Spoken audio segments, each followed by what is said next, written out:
Le 12, la Bastille-de-Pérance fête ses 700 ans. Donc nous en sommes à la conférence numéro 3 aujourd'hui, avec M. Force et M. Hadot qui sont avec nous. Nous avons commencé en mars avec Benoît Pursainte qui est venu nous parler certes de notre Bastide, mais il l'a inclus dans le contexte plus vaste de l'histoire des Bastides, ces villes-neuves donc du XIIIe et XIVe siècle. Il nous a donc expliqué que nous étions ici à la jonction de ce mouvement, de ce phénomène de création de Bastides et de celui aussi des villes neuves, quelque peu antérieures du nord de la péninsule ibérique, donc très, très intéressant aussi et qui a finalement qui a ouvert nos horizons en nous expliquant un peu comment l'histoire de notre Bastide s'incluait dans celle plus vaste de cet aménagement de l'île.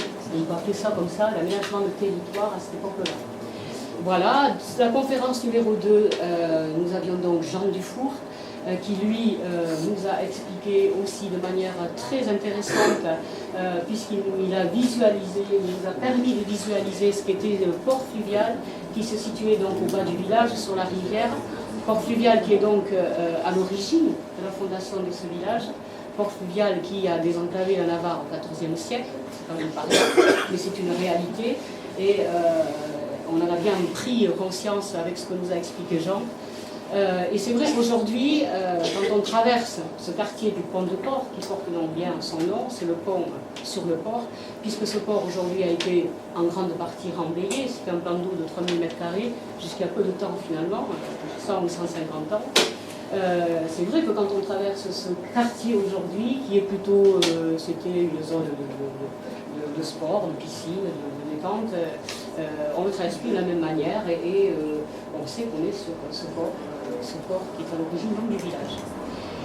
Il y aura une conférence numéro 4 en septembre avec M. Gérard Nao, qui viendra donc nous parler de la communauté israélite de la Bastille-de-Pérance, plutôt la nation portugaise, comme elle s'appelait. Donc ça sera aussi très intéressant. On sait que M. Nao a bien étudié et connaît parfaitement cette communauté, l'accueil de ces juifs séfarades accueillis sur Bayonne, la Bastide, Bidache et Pérorade. Et puis nous recevrons aussi, mais là ça sera un cercle un peu plus fermé, des conférenciers navarrais à l'occasion du 8e séminaire des Deux Navarres. Ça sera en septembre, mais en tout cas leur intervention sera bien sûr ensuite diffusée, comme toutes celles qui ont eu lieu préalablement et celle-ci aussi, sur le site de la Bastille-de-Pérance, de l'Office de tourisme, donc bien sûr tout le monde y aura accès ensuite. Et alors aujourd'hui nous recevons donc Álvaro Hadot Lerga, qui est donc chercheur à l'Université de Navarre, à Pampelune. Il va donc nous parler de l'histoire médiévale de la Bastille-de-Pérance et sorcellerie.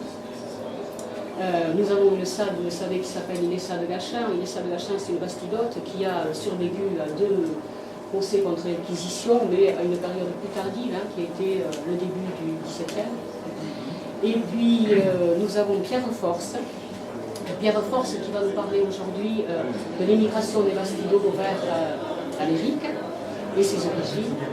Alors Pierre Force, il faut quand même expliquer que Pierre Force est le petit-fils d'Henri Appet, c'est le fils de Mailly, c'est le neveu de lui. Il est professeur à l'université Columbia de New York. Et il faut le dire aussi, il a, je crois, aidé en tout cas la commune en faisant un travail, en tout cas en nous faisant connaître l'historique du trinquet à Pet, que la commune a donc acquis et qui a été restauré. Et on peut lui dire un grand merci parce que ses travaux, ses connaissances nous ont permis tout de même de permettre que ce trinquet soit réhabilité et on l'espère qu'il sera classé. Il est aujourd'hui connu pour être le jeu de paume le plus ancien en activité, le jeu de paume trinquet le plus ancien au monde, puisque ces poutres qui ont été, son bois a été étudié et date de 1572. Mais ceci est une autre histoire et elle vous sera contée pour les journées du patrimoine, donc le samedi 15 septembre. Il y aura le marché potier en même temps à la Bastille, mais la DRAC a sélectionné le trinquet à Pet qui vient d'être réhabilité au niveau des journées régionales pour les journées du patrimoine. Donc à 10 h le samedi, vous aurez une visite commentée du trinquet avec démonstration de jeux de pommes et de rachaka, et bien sûr l'histoire aussi de l'évolution de la pelote. Voilà. Et puis, seconde quinzaine de septembre, il faudra venir nous voir à la Bastille. Il va se passer beaucoup de choses autour de ce deuxième volet des projets initiés dans cette dynamique de 2012, autour de la création contemporaine, un festival d'art contemporain. Ça va démarrer par le marché potier, le 14-15, les 3 week-ends et même en semaine, des expositions d'artistes contemporains un peu partout sur le village. Et ça se clôturera par une création originale le dimanche 30 septembre sur la journée entière de 11 h du matin à 23 h. Donc il faudra venir nous voir. Voilà, ce sera de très beaux moments aussi.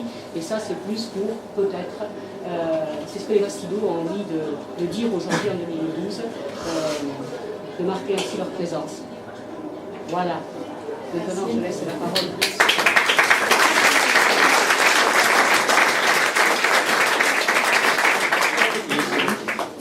Je propose que Alvaro et Agathe et moi-même fassions nos interventions en suivant, et ensuite on posera des questions sur les deux exposés. Bonjour à tous, bonjour à toutes. Tout d'abord, pardon parce que j'ai un niveau intermédiaire en français, et c'est pour ça que je ne parlais bien français. Pardon. Bien, je vais parler sur un thème très passionnant. Je vais parler sur la sorcellerie, surtout de l'histoire médiévale de la Bastille de Provence. Bien, et dans cette courte intervention, je vous parlerai d'une affaire de sorcellerie qui a eu lieu à la Bastille de Provence au cours du Moyen Âge.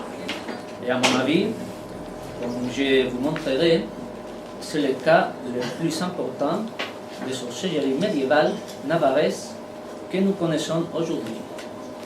Autrefois, les hommes et les femmes des Pyrénées croyaient qu'ils vivaient à l'intérieur d'un univers magique et de superstition. Cet univers mental était celui des villages les plus isolés des Pyrénées, mais aussi celui des localités plus ouvertes et d'un caractère commercial, comme c'était le cas de la ville de la Bastille de Provence. Pour les mentalités ignorantes des hommes et femmes médiévales, l'existence des sorcières pouvait rendre compte de toutes les calamités qu'ils ne pouvaient pas expliquer de manière rationnelle. Les invasions d'insectes qui dévastaient les champs, les chutes de neige qui couvraient les chemins durant des semaines, les pluies torrentielles, les crues des rivières, etc. Dans chaque village de la Merindad d'Ultrapuertos, ou terre des Basques, ou de Bas Navarre, vous pouvez choisir quelqu'un de ces trois termes. Au cours du Moyen Âge, il y a eu plusieurs femmes herboleras, c'est-à-dire herboristes, qui préparaient des potions et breuvages pour soigner les paysans de leur communauté. Les hérisseuses et herboristes qui s'occupaient du soin de leurs concitoyens en élaborant des potions et des sortilèges ont été dénoncés et accusés de sorcellerie au moment où leurs potions, au lieu de guérir, produisaient le résultat inverse à ce qu'on attendait. Et sur ce sujet, il faut ajouter que pendant le Moyen Âge, la science médicale actuelle était inconnue. De cette façon, les sorcières herboristes étaient pratiquement les seules ressources pour les habitants des localités des Pyrénées. Dans la Navarre du Moyen Âge, il y a eu plusieurs procès en sorcellerie et la plupart font référence à la base Navarre et à la zone septentrionale de l'actuel Haute-Navarre. Au cours du XIIIe siècle, en Navarre, les châtiments habituels pour les femmes accusées d'être herboristes et faire des sorcerias, la prononciation, c'est-à-dire d'être sorcières, c'était le paiement d'amende. Par exemple, une femme fidèle au sud de la Navarre a été punie en 1269 à payer 30 sous pour être herboriste. La même année, par exemple, une autre femme de Vienne, une autre ville du sud de la Navarre, a été punie à payer 60 sous pour faire beaucoup de sorcellerie et d'encantamiento, c'est-à-dire enchantement. Cependant, à partir du début du XIVe siècle, plusieurs herboristes ont été punis de mort. Par exemple, en Basse-Navarre, en 1314, une femme herboriste appelée Giordana Lindisarri a été condamnée à mourir sur un bûcher. Et pourquoi ce changement?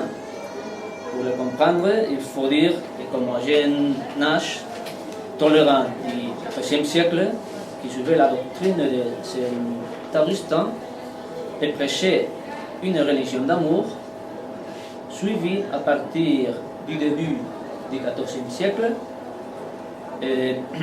d'une période influencée par saint Thomas d'Aquin, qui prêchait une religion de peur et de sang, imposée par l'ordre des dominicains, qui ont eu la place libre après que l'ordre des Templiers a disparu entre 1307 et 1314.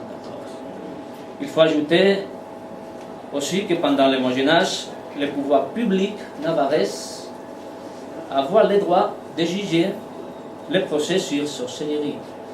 C'est-à-dire, à cette époque-là, les institutions religieuses n'avaient pas le pouvoir de juger les cas de sorcellerie. Et pourquoi?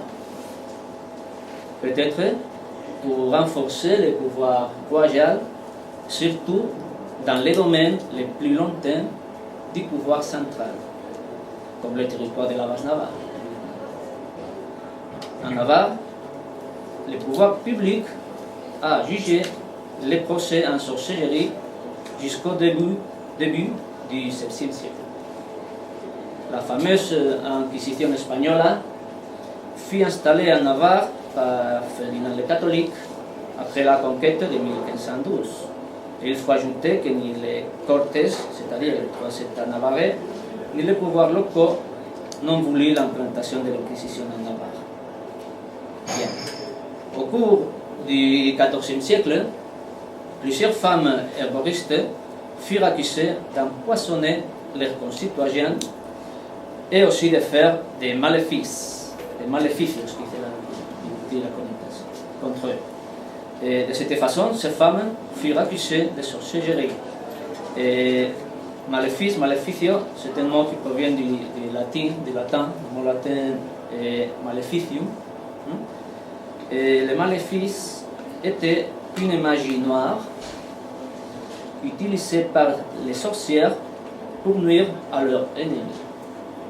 Et les autorités civiles de cette époque-là pensaient que toujours, pour faire un maléfice, il fallait nommer au diable. Et je vais vous dire, par exemple, que ce tableau, le tableau de peintre Roya, vous pouvez voir les taureaux, le macho cabrío, et autour de lui, les sorcières. Bien. Dans l'histoire de la sorcellerie navarraise médiévale, il faut remarquer le cas d'un groupe de 5 bastirotes qui ont été brûlés l'an 1329.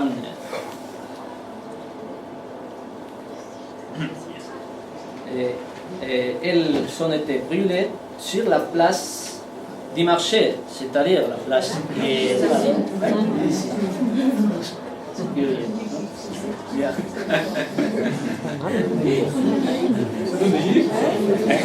C'est vrai, c'est documenté. Bien. À mon avis, c'est le cas le plus important de sorcellerie qui a eu lieu en Navarre au Moyen-Âge. Et pourquoi?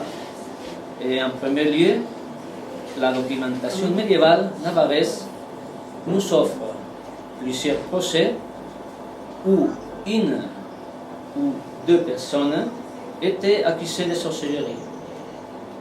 Je vous en donne quelques exemples. En 1269, une femme à Tudel, une autre à Viana, en Basse-Navarre, en 1330, Giovanna di Sarri, de Saint-Jean-Pied-de-Port. En 1330 aussi, Alemana de Mearin, de la terre de Mix. En 1338, Condessa de Urrizara, de Las. En 1342, des femmes de Raris. En 1360, Comtessa de Venti, de Hilarri, un village proche à Saint-Jean-de-Pied-de-Port, etc. Et presque toutes ces femmes, races navaraises, ont été brûlées au cours des exécutions publiques qui se sont tenues sur la place du marché de Saint-Jean-de-Pied-de-Port.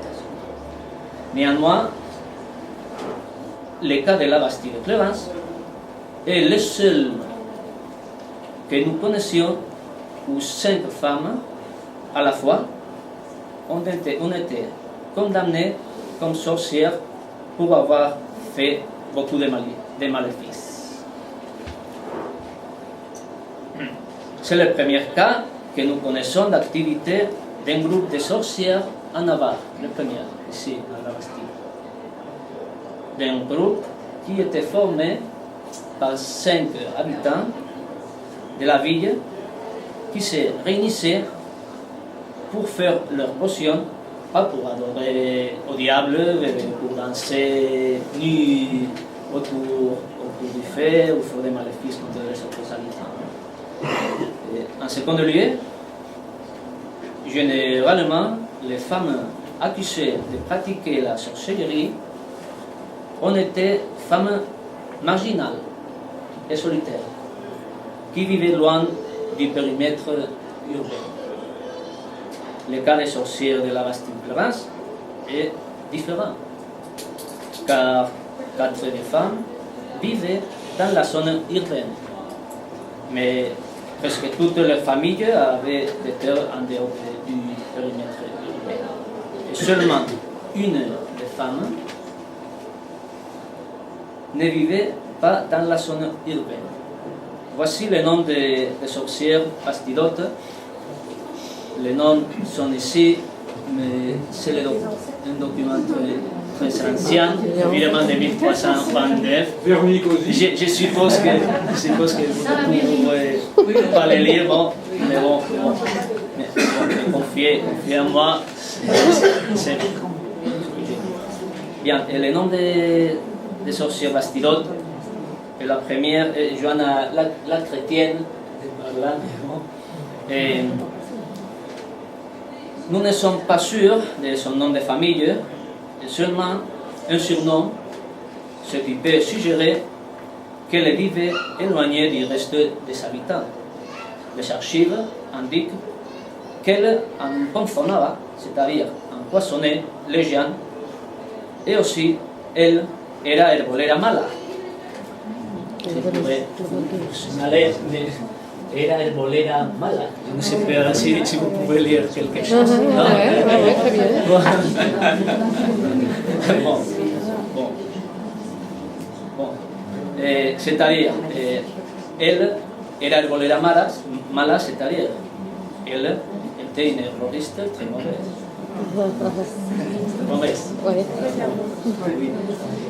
Cette bastidote put s'échapper, peut-être parce qu'elle vivait un peu loin du périmètre urbain, et arriver jusqu'à Vidac, que le document expose comme Bigasson, où elle fut capturée par les 20 hommes qui avaient été recrutés à la Bastille de Clarence par le lieutenant du Baillet, un adjoint au maire de la mairie.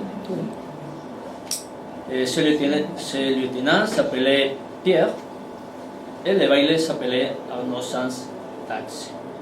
Et pour connaître un peu la figure du Baillet, le Baillet c'est pas la traduction de l'espagnol de danser, de danse, non? C'est quelque chose bien différent. Bien, était un employé de l'administration royale navarraise. Il possédait beaucoup d'attributions en détachant les relatifs à la justice et à recueillir les amendes et les peines judiciaires. Et il y avait aussi quelques autres employés qui avaient beaucoup d'attributions relatives à la justice, comme les consuls, qui ont disparu à la moitié du XIVe siècle. Bien.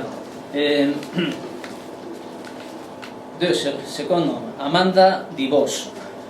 Elle faisait partie de la famille de Jean Dibos, qui était propriétaire d'un arpent, une place, un fournage et 4 casalotes.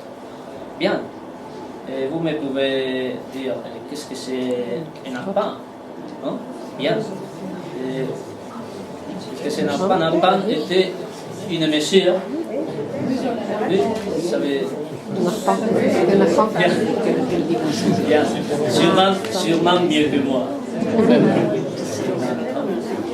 Bien.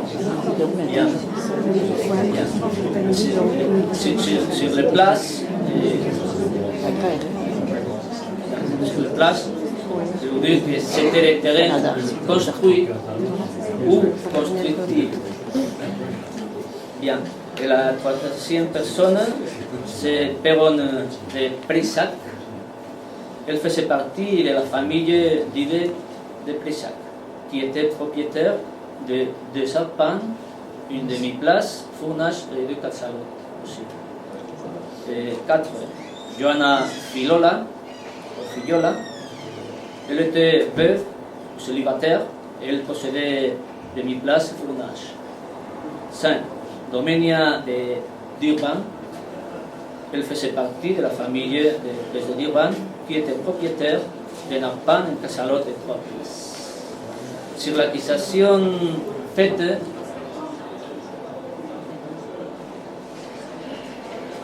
c'est un tableau de la moitié du XVIe siècle. Les sorciers de Robuchet. C'est l'accusation faite contre les 5 habitants de la Bastille.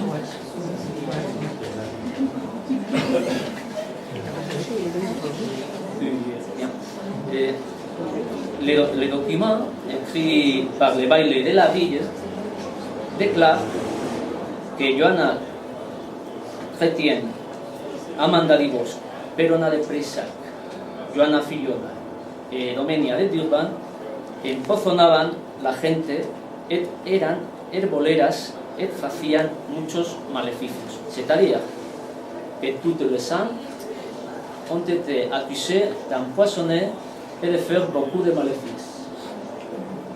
Et selon les bailles de la Bastille, les 5 femmes étaient sorcières.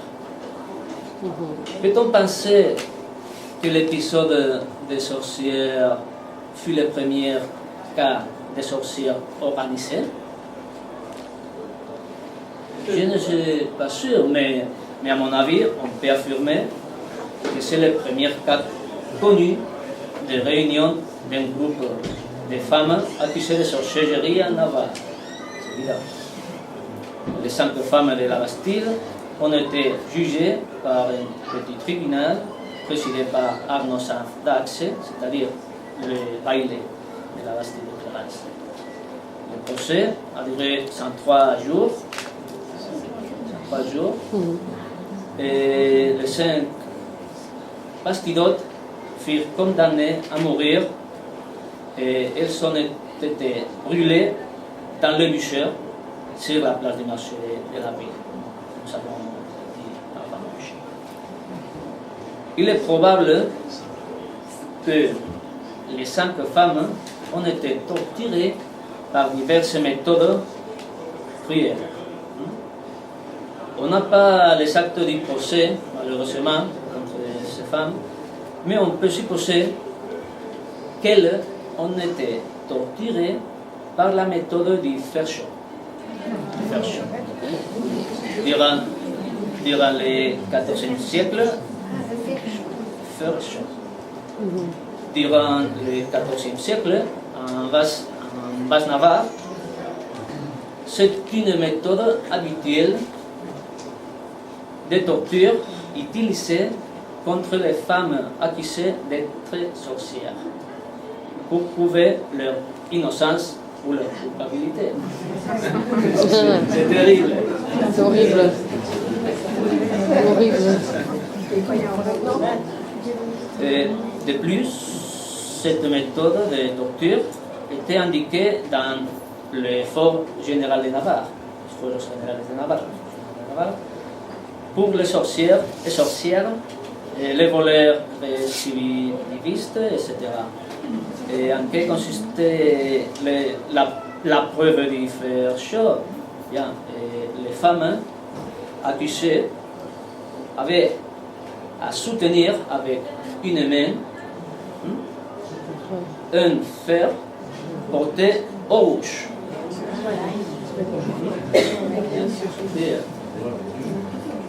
Il fallait les soulever avec la main par une fois, non, par 2, non, par 3 fois.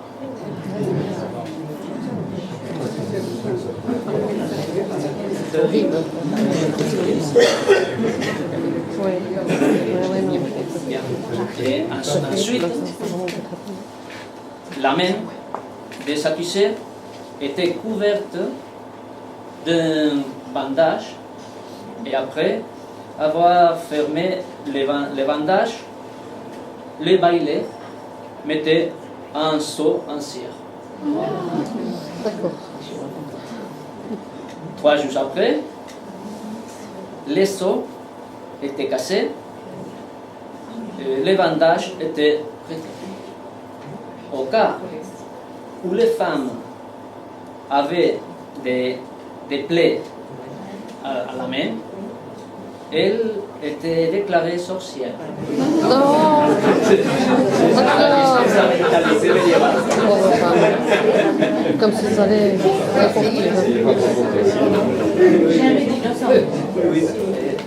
Évidemment, parce que toutes les femmes étaient sorcières.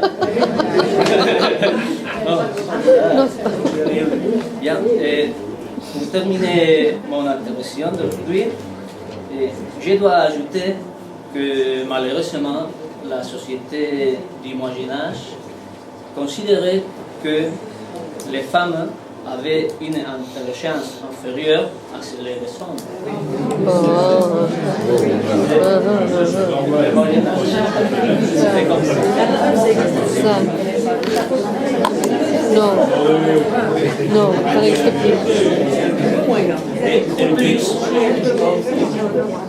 De plus, à cette époque-là, on croyait que la nature des femmes les rendait plus faibles, à la fois moralement et physiquement. Et cette faiblesse pouvait être la cause de toutes les maladies, comme par exemple la menstruation qui n'était, il affirmait, qui n'était une autre chose que les forces démoniaques que la femme expulsait par le vagin.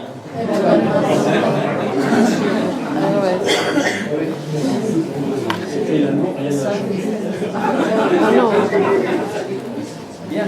Et depuis 20 ans, les études sur les femmes de l'époque médiévale se sont multipliées et nous connaissons l'existence de beaucoup de femmes extraordinaires qui sont illustrées dans nombreux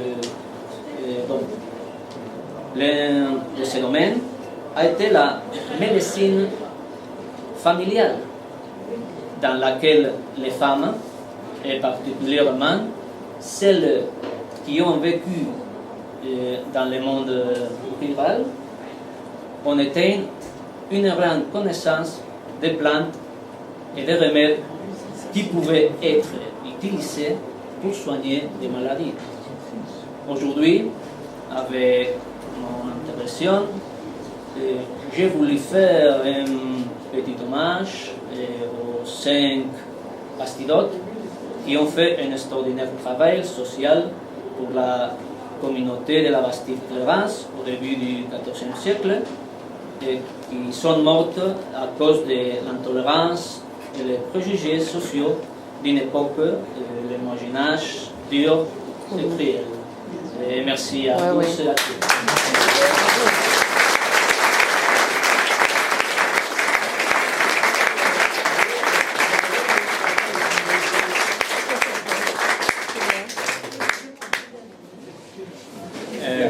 Alors, oui, on va vous donner la parole. Merci.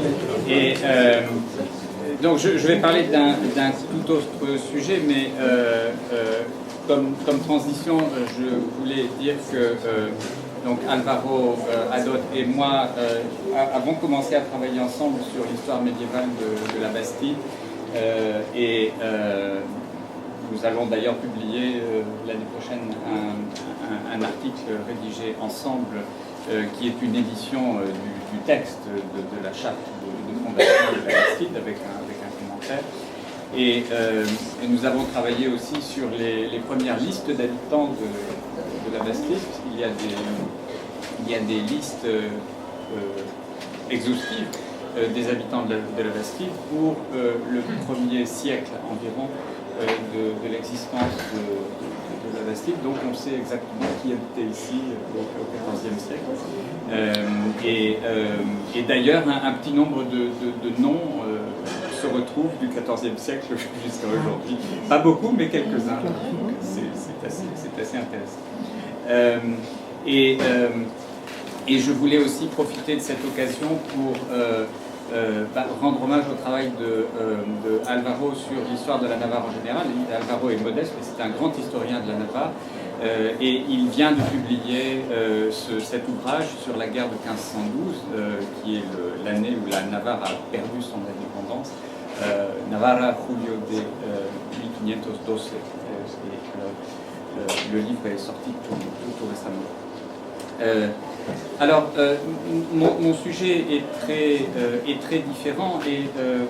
Alors, Véronique Ozzi disait que c'était sans rapport avec le trinquet. En fait, si, il y a un rapport avec le trinquet qui n'apparaît pas au premier abord, mais qui a à voir avec l'itinéraire de ma découverte. Quand le trinquet est devenu propriété municipale,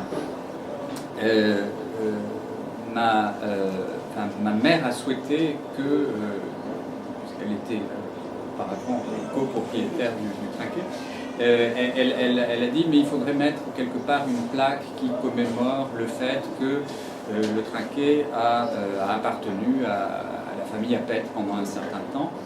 Et donc j'ai dit à ma mère, mais si tu veux mettre une plaque, il faut avoir des renseignements historiques précis, il faut avoir des dates, il faut savoir exactement.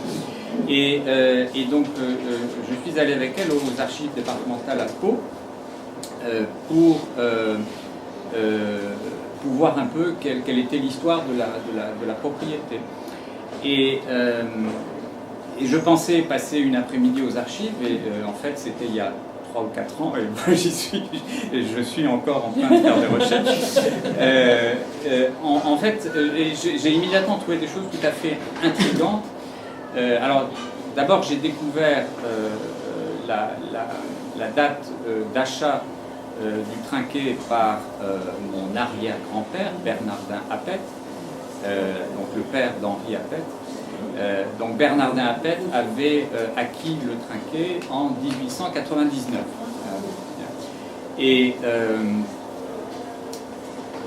Alors, qui en était propriétaire avant? Alors, qui était le propriétaire? Eh bien, le propriétaire du trinquet, en 1899, c'était un certain monsieur Cornu, qui était cordonnier à Montevideo, en Uruguay. Tiens, ça c'est quand même étrange. Et alors je remonte dans l'histoire de la propriété. Et 1823, donc un monsieur Cornu, qui était le grand-père de celui de Montevideo, achète le trinquet. Bon, ça s'appelait pas trinquet à l'époque, ça s'appelait la maison Garchotte. Donc il achète cette maison à un certain Jacob Gomez, négociant à Saint-Esprit, issu de la communauté juive de la Bastide. Et son grand-père, qui s'appelait aussi Jacob Gomez, était l'apothicaire de la Bastide dans les années 1750. Et je remonte encore dans l'histoire du bâtiment. Et je trouve que donc, Jacob Gomez n'a pas possédé le trinquet pendant très longtemps, il l'a possédé 5 ans. Et en 1818, il l'a acheté à toute une famille qui le possédait en indivision. Et alors là, ça devient de plus en plus étrange. Alors, c'est vendu par un certain Charles Lamerinx, qui est résident à la Nouvelle-Orléans. Il est en visite chez sa sœur à Aïssirit, près de Saint-Palais, et il a des frères et sœurs et sa mère qui habitent à Cuba. Alors, vous voyez, à la Bastide, on voyage. Et je me suis dit, comment se fait-il que cette personne qui habite à la Nouvelle-Orléans, qui a de la famille à Cuba, comment est-ce qu'il a pu se retrouver propriétaire, comment expliquer qu'il était propriétaire de cette très grande maison à la Bastide? Il devait venir de la Bastide, mais quand, comment alors je connaissais un petit peu l'histoire de cette époque et j'ai fait l'hypothèse que cette famille Lamerinx était probablement des gens qui avaient émigré à Saint-Domingue et qui avaient été chassés de Saint-Domingue par la Révolution haïtienne et s'étaient réfugiés ensuite et à la Nouvelle-Orléans. Et en fait, mon hypothèse s'est vérifiée. Bon, j'ai beaucoup cherché et j'ai pu déterminer en effet que les propriétaires du trinquet à la fin du XVIIIe siècle, donc c'était une famille qui avait émigré à Saint-Domingue, aujourd'hui Haïti. Mais il faut expliquer que Saint-Domingue à l'époque, au XVIIIe siècle, avant la Révolution haïtienne, avant que Saint-Domingue ne devienne Haïti, était un endroit à bien des égards extraordinaires. C'était un endroit très riche, une économie bien sûr fondée sur l'esclavage. À Saint-Domingue, il y avait une population de 500 000 personnes, dont 450 000 esclaves, 25 000 blancs et 25 000 mulâtres. Et les blancs et les mulâtres, évidemment, possédaient toutes les richesses, les propriétés. Les richesses produites à Saint-Domingue étaient quelque chose d'inimaginable. Saint-Domingue, en 1789, produisait 60% de la production de café mondiale. Donc 60% du café qui était produit dans le monde était produit à Saint-Domingue. Saint-Domingue produisait énormément de sucre, et donc tout cela produisait une richesse telle que le produit intérieur brut par habitant de Saint-Domingue était supérieur à celui des États-Unis à l'époque. Et évidemment, donc ensuite il y a eu cette révolte massive des esclaves. C'est une guerre civile qui a duré 12 ans, très compliquée, extrêmement sanglante, et finalement les Haïtiens, enfin les esclaves, ont obtenu leur indépendance, et en 1804, Saint-Domingue est devenue la République d'Haïti, et donc tous les propriétaires blancs ont été mis dehors. Et donc donc je voudrais vous parler de quelques bastidots, en fait de quelques familles bastidotes qui ont émigré à Saint-Domingue au XVIIIe siècle. Parce que c'est un aspect de l'émigration en Amérique qui est très peu connu. On connaît bien sûr l'émigration des Basques en Amérique du Sud au XIXe siècle. On sait que beaucoup de bastidos sont allés en Argentine, en Uruguay. Donc le propriétaire du Trinquet en 1899 était à Montevideo, mais c'était presque banal. Enfin, il y avait énormément de Basques et de Béarnais qui émigraient en Amérique du Sud. Mais ce qu'on sait moins, c'est qu'un siècle plus tôt, donc au XVIIIe siècle, il y a eu une émigration importante vers les îles des Caraïbes et en particulier vers Saint-Domingue, qui était la grande île des Caraïbes, grande possession française. Et j'ai commencé à étudier cette question et j'ai repéré plusieurs familles bastidotes qui ont émigré à Saint-Domingue à cette époque-là. Alors, je vous parlerai principalement de la famille Lamerinx, puisque c'est celle que j'ai le plus étudiée, puisqu'elle était liée au Trinquet, qui était une salle de jeu de paume à l'époque. Mais il y a au moins deux autres familles dont je vous dirai un mot. Alors, c'est Lamerinx qui c'était, bon évidemment c'est un nom qui n'existe plus à la Bastide aujourd'hui, qui ne dit plus rien à personne, pour la bonne raison que ils sont partis et ceux-là ils ne sont jamais revenus. Et ils se sont établis d'abord à Saint-Domingue, et quand ils ont été chassés de Saint-Domingue par la Révolution haïtienne, la plupart d'entre eux se sont établis à Cuba. Ils ont fait souche à Cuba, et donc il y a des Lamerinx à Cuba. Il n'y en a plus à la Bastide. Alors, le premier bastido de cette famille qui est parti à Saint-Domingue, il est parti en 1764, et c'était l'aîné de la maison. C'était l'aîné de la maison qu'on appelait à l'époque maison Berriot. Alors c'était ce qu'on appelle aujourd'hui le Trinquet, mais il faut se figurer qu'à l'époque c'était une maison très très vaste qui comportait bien sûr l'actuel Trinquet, la maison attenante, et la maison qui est immédiatement au-dessus. C'était une très très très vaste maison, et c'était de loin la maison la plus vaste du village, enfin, ou de la ville, puisque la Bastide, on disait une ville à l'époque, et cette maison s'appelait la maison Berriot, et ses propriétaires étaient des notables très très importants de la Bastide. Et donc le fils aîné de la maison s'embarque pour Saint-Domingue. Alors j'ai retrouvé les documents qui reconstituent ce voyage avec une très très grande précision. En fait, je vous passe les détails, parce que ça prendrait des heures à raconter les détails, mais il y avait une dispute entre ses parents quant à l'emploi des biens du ménage. Donc tout a été écrit, parce qu'il y a eu un procès. Et donc on a le détail des dépenses que le fils aîné a faites pour partir à Saint-Domingue. On sait que sa mère a vendu une prairie, la prairie de Plaisance, c'est une prairie en bas près de la Joyeuse. Donc elle a vendu cette prairie pour 1200 livres pour équiper son fils pour partir à Saint-Domingue. Et ce qu'on faisait à l'époque, c'était la coutume, c'était le système. Donc c'est-à-dire qu'on payait non seulement le passage, mais on donnait au jeune homme qui partait des tissus, 2 ou 3 malles remplis de tissus de luxe, qui étaient revendus à l'arrivée à Saint-Domingue et qui constituaient au jeune homme un petit capital pour s'installer. Et donc j'ai retrouvé cette liste qui se trouvait en fait parmi les papiers de la famille Darieux qui sont en dépôt chez Denis Dufour. Donc on a le détail des dépenses et exactement ce que ce jeune homme a acheté chez des marchands à Bayonne avant de s'embarquer pour Saint-Domingue en 1764.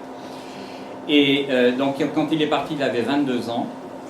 il a rejoint un oncle qui était déjà installé à Saint-Domingue. Il s'est installé dans la montagne au sud du Cap Français. La grande ville de Saint-Domingue à l'époque, c'était sur la côte nord de l'île, ça s'appelait le Cap Français. Il s'est installé dans un petit coin qui s'appelait le Dondon, à 30 km au sud du Cap Français, dans la montagne. Et dans ces régions montagneuses, à cette époque-là, on commençait à cultiver le café. Et il a créé une plantation de café, où travaillaient bien sûr des esclaves. Et en une vingtaine d'années, il est devenu richissime. Et on sait qu'il est revenu 20 ans après pour régler la succession de ses parents. Il est resté 2 ans en France, parce que la succession a été longue et compliquée. Et alors, il y a des témoignages de l'époque qui disent que quand il est revenu, ça a fait une impression extraordinaire. On s'en souvenait encore 30 ans après.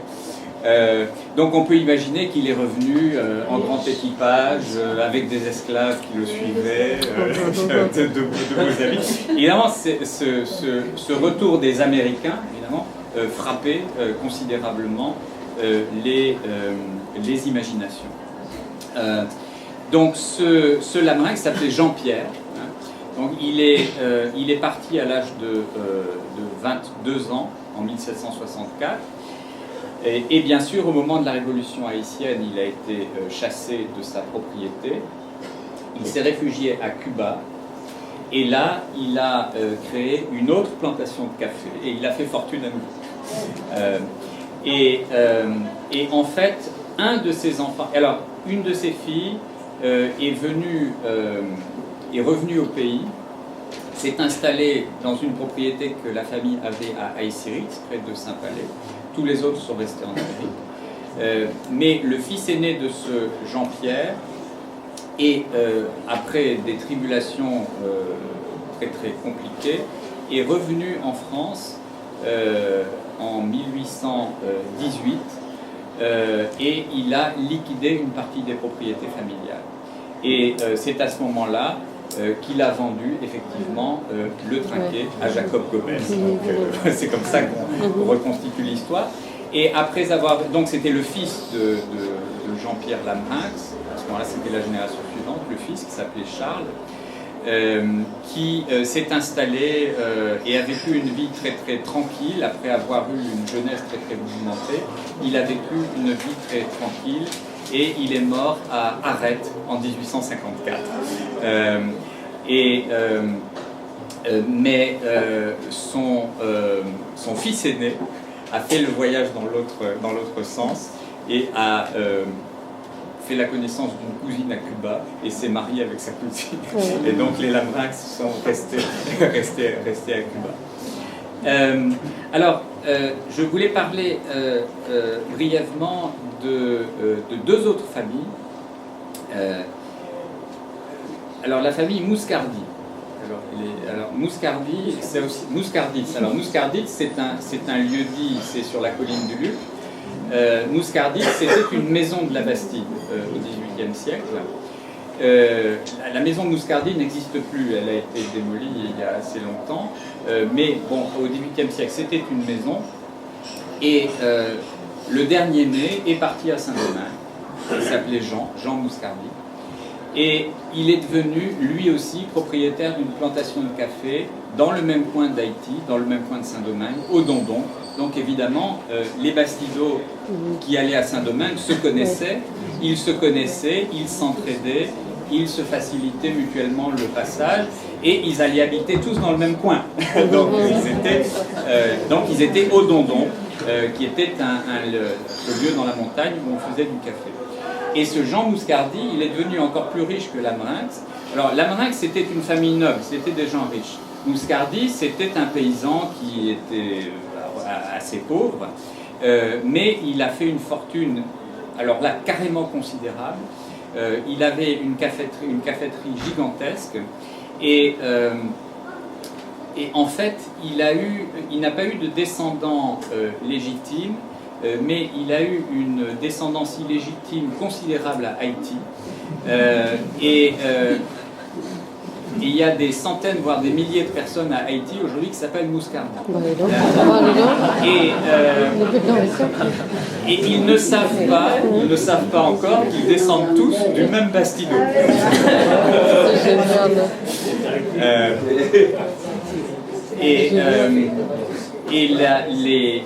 Et ses enfants et ses petits-enfants ont eu des postes importants au début de la République d'Haïti. Il y a eu un général Mouscardi qui a joué un rôle important à Haïti au XIXe siècle.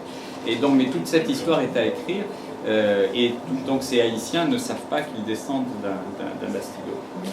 Et la troisième famille dont je voulais parler, c'est la famille, alors c'est le troisième émigrant, c'est Jean-Pierre de Colombotte. Alors, dit Colombotte américain. Alors lui, il est mieux connu parce qu'il a été maire de la Bastille pendant la Révolution. Alors, il était donc il s'appelle Jean-Pierre de Colombotte. Il était le fils de Jean-Pierre de Colombotte, de la maison Colombotte, noble, mais fils naturel. Donc, il était illégitime. Donc le père avait eu un enfant, il était assez jeune, il s'est marié longtemps après, mais donc il a eu un fils qui s'appelait Jean-Pierre, qu'il a fait élever très correctement parce qu'il lui a fait faire des études de chirurgie. Donc il est devenu chirurgien. Bon, chirurgien à l'époque c'était plutôt barbier, mais enfin bon, c'était une profession tout à fait honorable. Et donc ce Jean-Pierre de Colombotte, fils naturel du notable Colombotte de la Bastille, il est parti à Saint-Domingue. J'ai retrouvé la trace de son passage, donc il est sur les registres du port de Bayonne. Il est parti comme engagé en 1770. Alors, quand on émigrait à Saint-Domingue, on était soit passager, soit engagé. Alors Jean-Pierre Lamerinx, qui était noble et riche, lui, il est parti comme passager. Il a payé son voyage, il est parti avec des amis, etc. Jean-Pierre Colombotte, lui, il n'était pas si riche, donc il est parti comme engagé, c'est-à-dire qu'il a signé un contrat qui l'obligeait à travailler pour un patron à Saint-Domingue pendant 3 ans, donc en échange du prix du passage. Et donc ce Colombotte, il n'est pas resté très très longtemps à Saint-Domingue. Lui, il n'a pas fait fortune, ou pas vraiment. Il n'a pas créé de plantation de café. Et il est revenu à la Bastille juste avant la Révolution. Et il est revenu, alors détail intéressant, il est revenu avec un fils naturel qu'il avait tué avec une esclave. Donc il avait un enfant mulâtre avec lequel il est revenu. Et il a été élu maire en 1791, donc au milieu de la Révolution. Et en 1792, il a épousé une héritière de la Bastille, donc une certaine Marie Labarthe, qui était héritière de la maison Lapeyre. Et donc ensuite, il a vécu une longue vie, il est mort en 1833, et toute sa vie, on l'a appelé Colombotte l'Américain, hein, pour le distinguer de son frère, qui était le Colombotte aidé légitime. Et donc dans tous les documents municipaux, etc., donc quand il est question d'un Colombotte américain, c'est celui-là, celui qui est parti à Saint-Domingue et qui est revenu. Et d'une manière générale, bien sûr, dans les documents de l'époque, quand vous voyez que quelqu'un est appelé américain, ça veut dire qu'il a été à Saint-Domingue et qu'il est revenu de Saint-Domingue. Ça n'a rien à voir avec les États-Unis. Alors, juste brève réflexion pour conclure. Pourquoi est-ce que ces Bastido émigraient? Pourquoi est-ce que ces Basques et ces Béarnais émigraient en Amérique? Les raisons sont complexes, mais il faut remarquer que, et c'est une chose qui a commencé à être étudiée, la colonisation de Saint-Domingue au XVIIIe siècle a été en grande partie le fait de Basques et de Béarnais. Donc 30% de la population, surtout au début, c'était des Basques et des Béarnais, donc ce sont eux qui ont fait la colonie. Les premiers gouverneurs, c'était des Basques et des Béarnais. Donc vous avez Alors il y avait un grand chef corsaire qui s'appelait Ducasse, qui était de Bayonne, et le premier gouverneur de Saint-Domingue, c'était Monsieur de Charite, qui venait de Charite, et donc il y avait des réseaux basco-béarnais qui si vous voulez, ils se facilitaient mutuellement le passage. Et il y avait un basque au ministère de la Marine à la fin du XVIIe qui aidait tous ses amis, les amis d'amis, les relations, surtout des militaires. Donc il les mettait sur les bateaux, il partait pour Saint-Domingue et il peuplait la colonie. Et alors qui partait, évidemment, c'était toujours les cadets. Donc on connaît bien le système du droit d'aînesse en Pays Basque et dans une partie des Pyrénées. On sait que quand on faisait les héritages, c'était l'aîné qui avait tout. Donc les autres n'avaient pas rien, ils avaient un peu quelque chose. Et ce quelque chose qu'on leur laissait, mais le système était prévu comme ça, ce quelque chose qu'on leur laissait. Alors, dans les grandes familles, dans les familles aisées, ça servait à établir un prêtre ou à équiper un officier ou à permettre à quelqu'un de faire des études pour devenir employé. Mais à partir d'une certaine époque, le petit pécule du cadet a été utilisé dans certains cas pour payer un passage à Saint-Domingue, parce que c'était un investissement relativement modeste et qui pouvait rapporter gros.